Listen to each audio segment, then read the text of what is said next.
नमस्कार मित्रों, मैं नरेंद्र आर्य।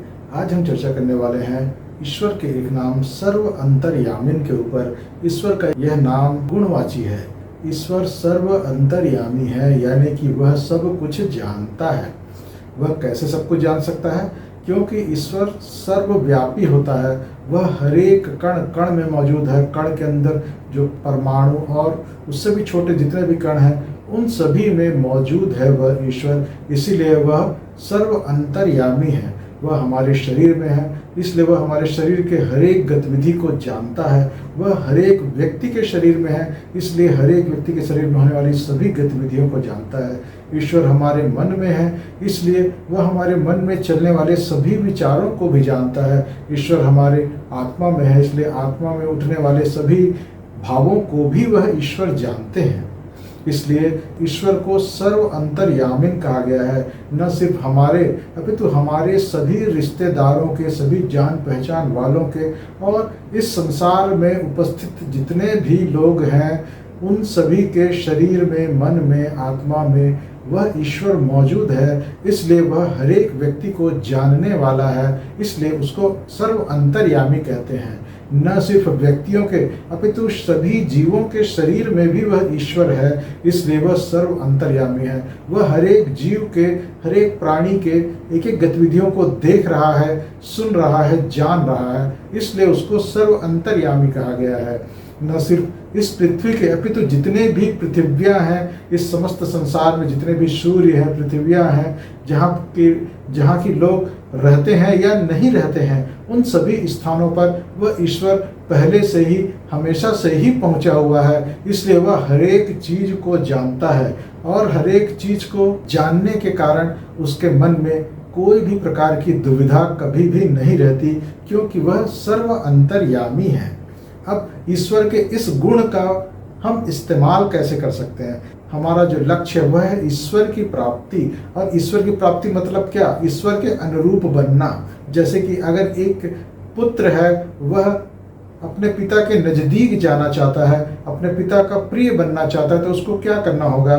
उसे अपने पिता के गुण कर्म स्वभाव के अनुरूप अपना गुण कर्म स्वभाव बनाना होगा। तभी पिता उसको सही तरीके से अपने बाहों में भरेंगे और उसको ज़्यादा नज़दीक लाएंगे। जैसे एक व्यक्ति व्यापारी है और उसका पुत्र व्यापार में ध्यान नहीं देता, वहीं उसका एक और पुत्र है जो कि व्यापार में बहुत ध्यान देता है, पिता की हर एक बातों को सीखता है, सुनता है, मानता है और उनके कार्यों को और भी सरल करने के लिए प्रयास करते रहता है। तो अब आप ही बताइए कि उस पिता के ज़्यादा नज़दीक कौन सा पुत्र हुआ? क्या वह पुत्र जो कि कारोबार में बिल्कुल ध्यान नहीं देता, या फिर वह पुत्र जो कि अपने पिता के कारोबार को अच्छे से जानता है और उसके साथ ही साथ चलता है और उसको आगे बढ़ाने के लिए भी प्रयास करता है?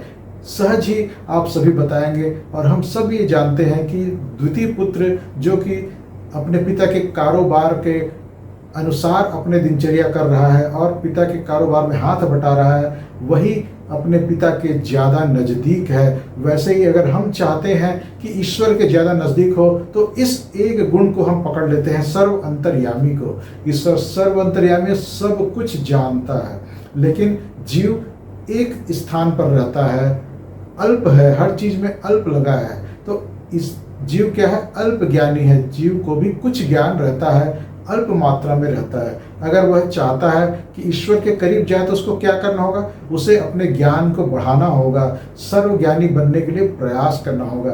सिर्फ वह प्रयास कर सकता है। ईश्वर की ज्ञान विज्ञान इतना अनंत है कि वहाँ तक किसी एक जीव का पहुँच कभी भी नहीं हो सकता। और लेकिन वो जीव अगर प्रयास करता, वह मालूम होता है, वह जीव अगर लगातार प्रयास करता है, अपने ज्ञान को बढ़ाता है, सामर्थ्य को बढ़ाता है और अधिक से अधिक ज्ञान प्राप्त करता है, अपने शरीर के बारे में ज्ञान प्राप्त करता है, अपने समाज के बारे में ज्ञान प्राप्त करता है और उसका इस्तेमाल वह स्वयं खुश रहने में, दूसरों को खुशी देने में करता है, स्वयं आसान जीवन जीने में और दूसरों का जीवन आसान करने में अगर वह इस ज्ञान का इस्तेमाल करता है, तो ईश्वर उससे ज़्यादा प्रसन्न होगा और वह ईश्वर के ज़्यादा करीब होगा।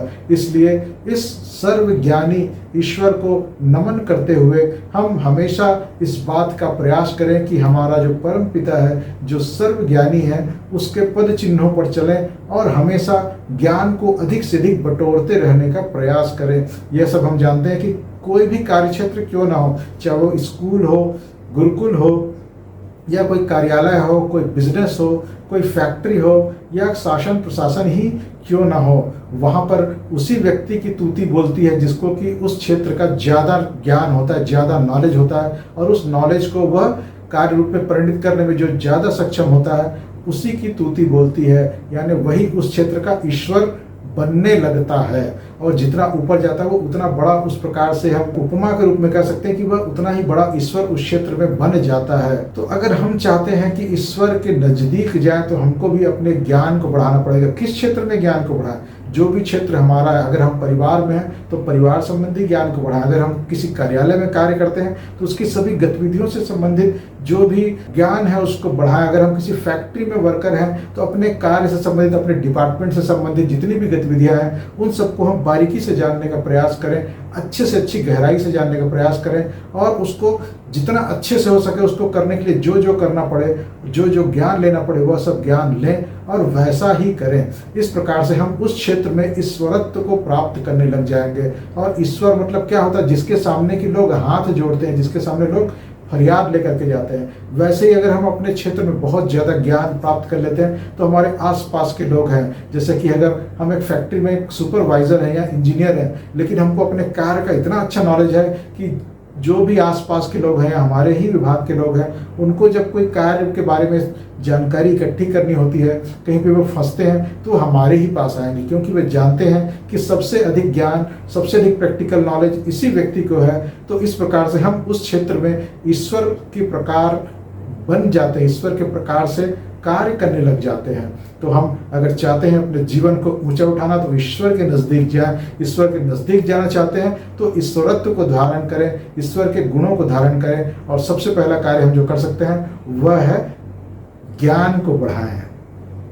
तो मित्रों, आज के लिए इतना ही। अगर हम चाहते हैं कि अपने जीवन में अधिक से अधिक सुख समृद्धि को प्राप्त करें, अधिक से अधिक सफलता को प्राप्त करें, तो अपने क्षेत्र में या जिस क्षेत्र में हम कार्य कर रहे हैं उस क्षेत्र में अधिक से अधिक नॉलेज ऊपर की ओर, नीचे की ओर, दाएं बाएं और जितना भी बढ़ा सकते हैं जरूर बढ़ाएं। एक क्षेत्र में अगर हम पूरा नॉलेज लेने का प्रयास करेंगे, अधिक से अधिक जितना अधिक नॉलेज हम ले पाएंगे उस क्षेत्र में हम ईश्वर के करीबी बन जाएंगे और हमारा जीवन एक सफल जीवन बन जाएगा। तो मित्रों, आज की चर्चा आपको कैसी लगी? अगर ये चर्चा आपको पसंद आई हो तो आप इसको लाइक जरूर करें और अपने मित्रों को भी शेयर करें। और अगर अब तक आपने इस चैनल को सब्सक्राइब नहीं किया हुआ है तो इसे सब्सक्राइब कर लें, ताकि इस प्रकार के वीडियो, जीवन के उत्थान करने वाले वीडियो आपको हमेशा मिलते रहें। मिलेंगे अगले वीडियो में, तब तक के लिए नमस्ते।